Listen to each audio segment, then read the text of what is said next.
بسم الله الرحمن الرحيم. باب من لم ير الوضوء إلا من المخرجين القبول والدبور لقوله تعالى أو جاء أحد منكم من الغائط وقال أطاع في من يخرج من دبوره والدور أو من ذكره نحو والدود أو من ذكر نحو القبلة جی پہلے دبوری دودی دودی او من ذکری نحو القبلة. یہاں تک اس بات کا بیان چل رہا تھا کہ وضو کیسے کرنا چاہیے اور وضو میں کون کون سے کام کرنے چاہیے.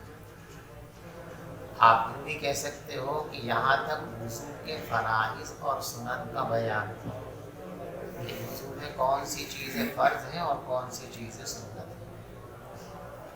اب جو چیز وجود میں آتی ہے اس کا وجود مٹنا بھی ضروری ہے. اس کائنات کا اصول ہے تو وضو بھی ہو گیا تو مرتے تب تک ہو گیا ایسے تو مٹنا ہے. کیسے ٹوٹے گا؟ کون کون سی چیزیں ایسی ہیں کہ ان کے پیش آ جانے کی وجہ سے وضو ختم ہو جاتا ہے، یعنی نواقض وضو جس کو ہم کہتے ہیں. تو یہاں سے حضرت امام بخاری رحمۃ اللہ علیہ نواقض وضو کا بیان فرما رہے ہیں. یہ بات ذرا اہم ہے، اچھی طریقے سے اس کو آپ سمجھ لیجیے.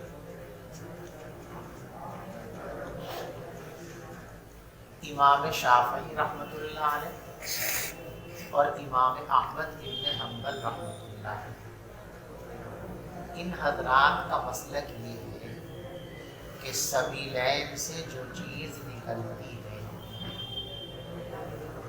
معتاد ہو یا غیر معتاد ہو،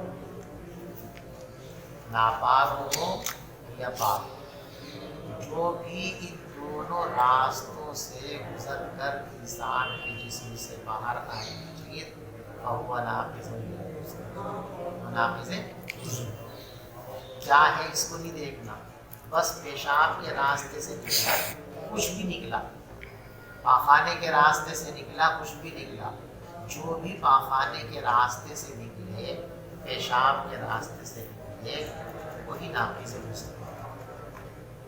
یہ اس باب کا ایجابی پہلو. سلبی پہلو یہ ہے کہ جب یہ چیز ناقض وضو ہے تو اس کا مطلب اس کے ماں سوا جو کچھ ہے وہ ناقض وضو. اس لیے ان دونوں بزرگوں کا مسلک یہ ہے کہ سبیلین کے علاوہ بدن کے کسی حصے سے بھی کوئی چیز نکلے، معتاد ہو یا غیر معتاد ہو، طاہر ہو یا غیر طاہر ہو، اس سے وضو نہیں ٹوٹتا. جو کچھ سبیلین سے نکلے گا وہی ناقض وضو ہے، اس کے علاوہ کوئی چیز ناقض وضو نہیں. سمجھ گئے؟ حضرت امام مالک رحمۃ اللہ علیہ کا مسلک بھی یہی ہے، تقریباً ذرا سے فرق کے ساتھ. وہ یہ فرماتے ہیں کہ سبیلین سے، پیشاب اور پاخانے کے راستے سے جو چیزیں نکلتی ہیں وہ دو طرح کی ہوتی ہیں، معتاد اور غیر معتاد. جو چیز معتاد ہے یعنی نکلتی ہی ہے، وہ اس کا رواج ہے نکلنے کا، اور راستے بنے اس لیے کہ وہ چیزیں یہاں سے نکلیں، ایسی چیزیں تو ناقض وضو ہے. اور جو غیر معتاد چیز ہے وہ ناقض وضو. اور امام بخاری رحمۃ اللہ علیہ کی رائے بھی کہ سبیلین سے جو معتاد چیز نکلے گی وہ ناقض وضو ہے، اور جو غیر معتاد نکلے گی وہ ناقض وضو.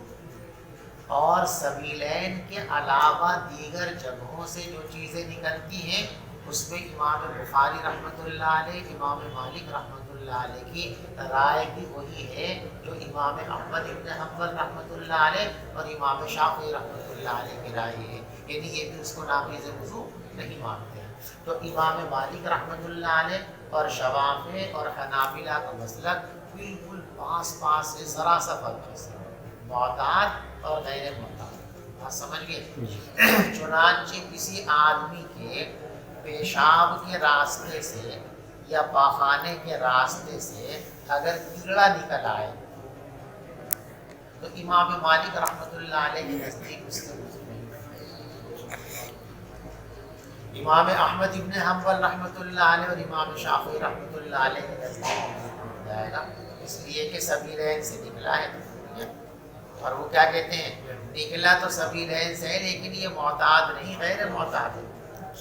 روزانہ تھوڑے نکلتے کیڑے، سب کو تھوڑے نکلتے، اتفاق میں کبھی کسی کو نکل گیا تو یہ غیر معتاد ہے، لہذا ناقض وضو نہیں ہے۔ بات سمجھ میں آئی؟ حضرت امام اعظم ابو حنیفہ رحمۃ اللہ علیہ کے نزدیک ہر وہ چیز جو ناپاک ہے وہ سر سے لے کے پاؤں تک بدن کے کسی حصے سے بھی نکلے وہ ناقض وضو۔ سمجھ میں آئی بات؟ یعنی اب آپ ان کے مسلک کی بنیاد کو بھی ذہن نشین کر لو تو پھر یہ مسئلہ اچھی طریقے سے آپ کو ہمیشہ یاد رہے گا۔ مدار، اس مسئلے کا مدار کس پر ہے؟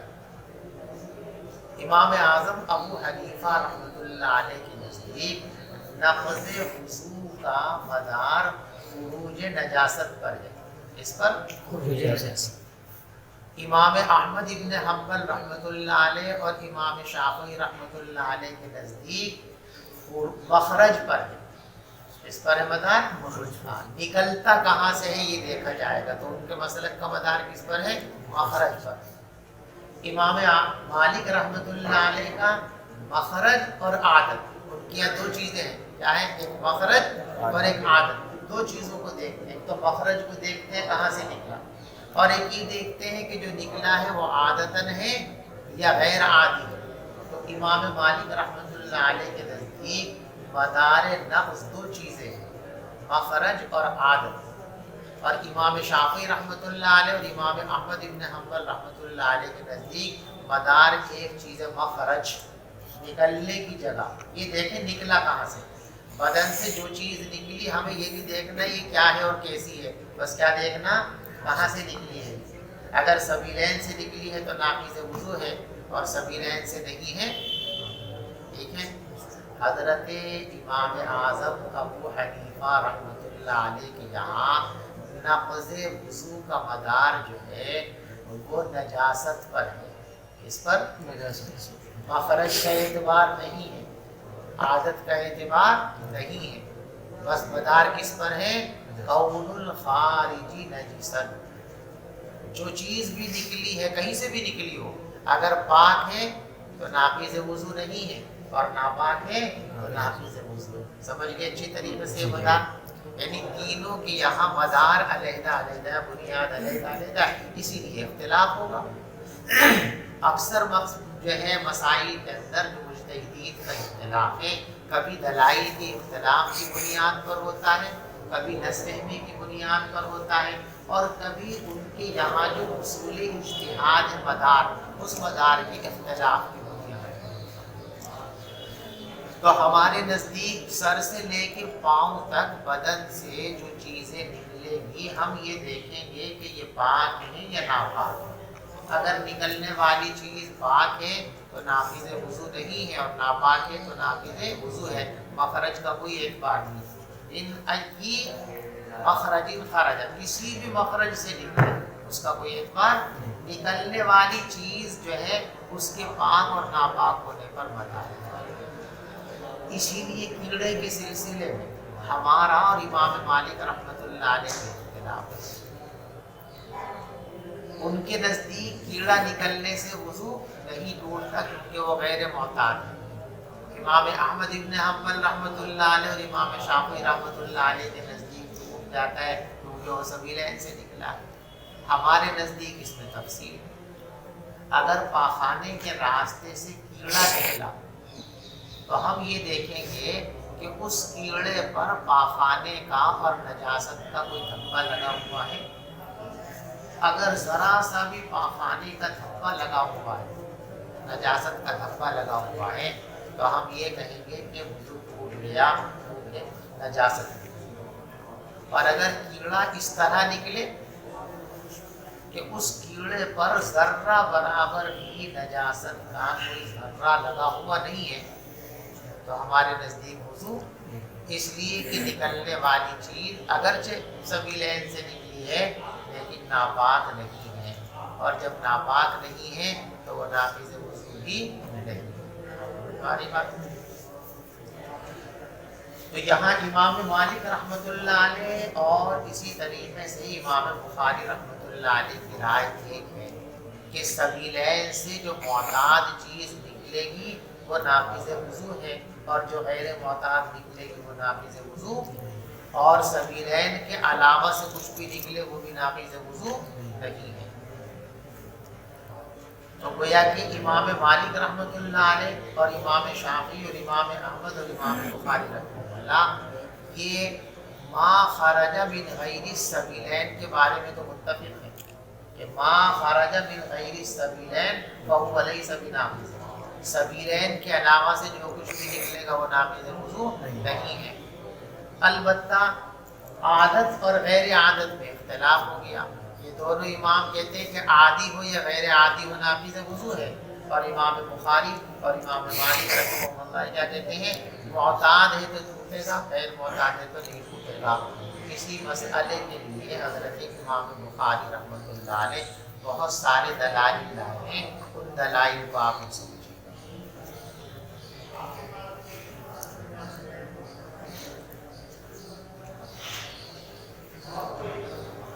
اس بات کا بیان کہ وضو واجب نہیں ہوتا ہے مگر اس چیز کی وجہ سے جو دونوں راستوں سے یعنی قبول اور دبر سے نکلے. اب پہلی دلیل او جاء احد منکم من الغائط، دیکھو اللہ فرماتے ہیں تم میں سے کوئی شخص لوٹ کر آئے غائط سے، بیت الخلا سے. یہ کہتے ہیں کہ بھائی بیت الخلا سے جب آپ لوٹ کر کے آتے ہیں تو بیت الخلا میں کیا کرنے جاؤ؟ یا تو پاخانہ کرنے کے لیے جاتے ہیں یا پیشاب کرنے کو، اور تیسرا میں کوئی کام نہیں. لہذا بیت الخلا میں جانے میں یا تو پیشاب کے راستے سے کوئی چیز نکالنے جاتے ہیں یا پاخانے کے راستے سے کوئی چیز نکالنے جاتے ہیں، اور اسی کو کہا گیا کہ آؤ تو پھر وضو کرو. او جاء احد منکم من الغائط او لامستم النساء، اگر تم یہ دو کام کر لو اور پھر تم کو پانی نہ ملے تو تیمم کر لو. سمجھ بات. اب ایک جز تو اس سے ثابت ہو گیا. دوسرا جز کہ سبیلین کے علاوہ سے جو کچھ نکلے گا وہ ناقض وضو نہیں ہے. اس کو یہ مفہوم مخالف سے ثابت کرتے ہیں کہ بھئی یہ توڑتا ہے تو اس کا مطلب یہ ہے کہ اس کے علاوہ جو چیزیں ہیں وہ بھائی ہم یوں کہیں ذرا اس کو بلائیے، تو مفہوم مخالف کیا ہے کہ اس کے علاوہ دوسرے کو نہیں بلانا. اب کیا یہ وضو توڑتا ہے تو مفہوم مخالف کیا ہے کہ اس کے ماں سوا وضو نہیں توڑتا ہے. سمجھ ماری بات بھائی. او جاء احد منکم من الغائط او لامستم النساء، اس آیت کے سلسلے میں ایک اختلاف اور ہے، اس کو بھی ساتھ ساتھ ذہن نشین. او جاء احد منکم من الغائط او لامستم النساء، اس آیت میں نواقض وضو کا ذکر ہے صرف، یا نواقض وضو اور نواقض غسل دونوں کا ذکر ہے. ائمہ ثلاثہ رحمہم اللہ کی رائے یہ ہے کہ اس آیت میں صرف نواقض وضو کا ذکر ہے. او جاء احد منکم من الغائط، تم بیت الخلا سے ہو کر کے آؤ تو تمہارا وضو. اور فرمایا کہ لامستم بمعنی لمستم، چھونا. تم عورت کو چھو دو تو وضو ٹوٹ گیا. ان حضرات کے یہاں عورت کو چھونے اور ہاتھ لگانے سے بھی وضو ٹوٹ جاتا ہے. تو وہ کہتے ہیں کہ اس آیت کے اندر صرف نواقض وضو کا بیان ہے، اور دو چیزوں کو نواقض میں شمار کیا گیا. بیت الخلا کے اندر گئے، مخرج سے کوئی چیز نکلی وہ ناقض وضو ہے، یا تم نے عورت کو چھو دیا وہ ناقض وضو ہے. حضرت امام اعظم ابو حنیفہ رحمۃ اللہ علیہ کے نزدیک اس آیت کریمہ میں نواقض وضو اور نواقض غسل دونوں کا تذکرہ ہے. او جاء احد منکم من الغائط کے اندر نواقض وضو کا ذکر، او لامستم النساء کے اندر نواقض غسل کا تذکرہ ہے. دیکھو لامستم اور لمستم دونوں کے اندر فرق ہے.